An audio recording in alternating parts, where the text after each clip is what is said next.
Thank you, Alex. And so I would just like to invite, if anyone here has questions for Sarah or Megan or Alex, or questions about the campaign that this press conference is kicking off. So we're not here just to talk about what's wrong. We're here to push for those solutions. So we're here to launch the campaign for economic justice that all of the groups in the coalition support, and many more groups in the community as well.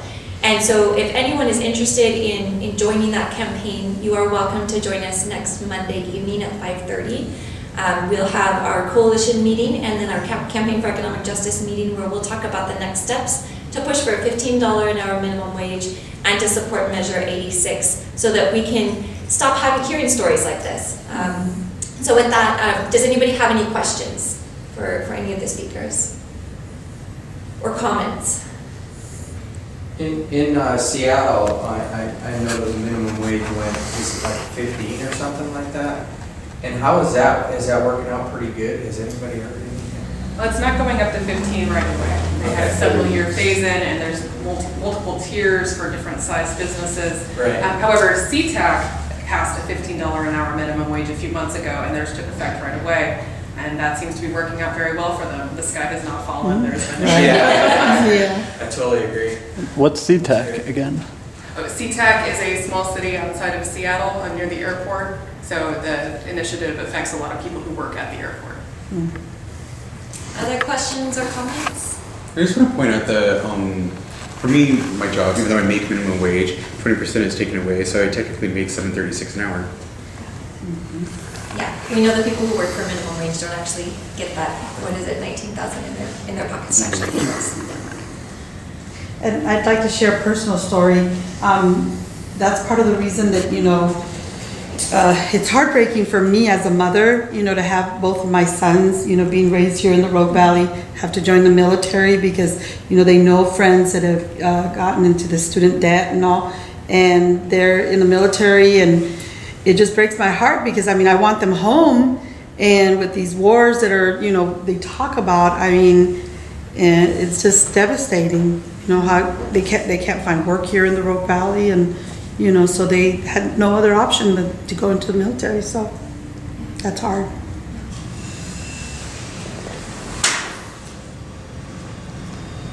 Other questions or comments before we close out today? What's the time of that meeting again? So we're going to be meeting at 5:30 p.m. next Monday, and I'm happy to speak with you afterwards and get you the address as well.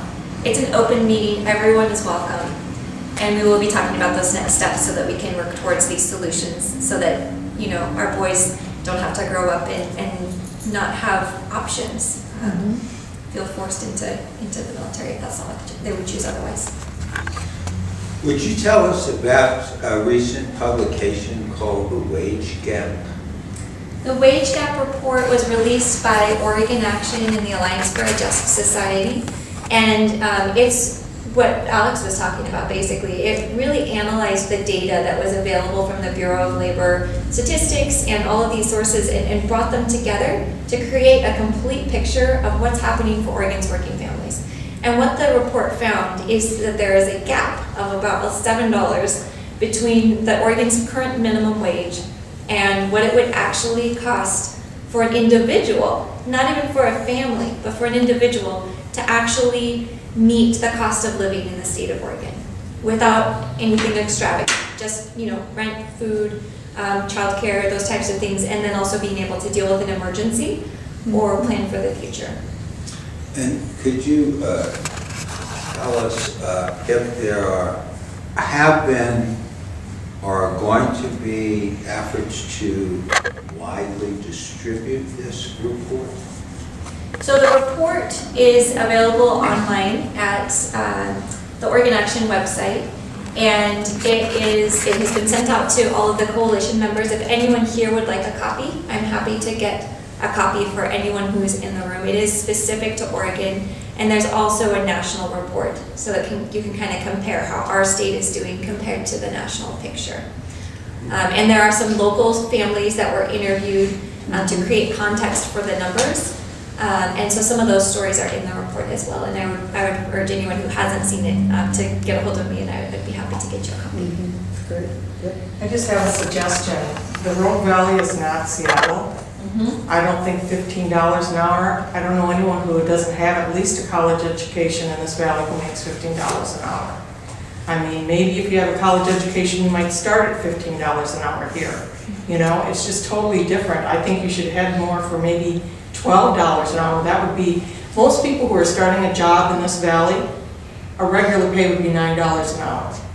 I mean, that's mostly what people are paying. So if you're jumping to 15, I just don't think a lot of people would go for that. I think you should have a smaller jump to start with. Did you want to speak to that, Christy? Well, part of what the job gap report shows is that we do need 15 to be a living wage here in the Rogue Valley. I know it sounds like a lot more than what we have, but that's what's needed for families to make ends meet. And if we push for 15, maybe we will get 12 or something Right. close to it. But if we start out low, people are going to want to compromise down from there. So it serves our interest to go for 15 and then work for a solution that works for everyone. But I hear what you're saying. It does sound like a lot. That's because wages have been so low for so long that we're used to these really Yeah. tiny numbers. Yeah, There's a lot of people in poverty in the valley. yeah. I just want to say thank you for bringing us together and thank you for initiating this campaign. I just, looking back at Oregon's tradition, we are leaders in so many fields. We've taken a new path in so many times from owning our own beaches to what we do with the recycling and all those pieces. And this is exactly the place where we can again be the leaders in the country if we work together. So thank you so much for doing this. Yes, absolutely. And thank you all for joining us today for the launch of this campaign. We hope to see you as we build towards these solutions. All right. Great. Thank you.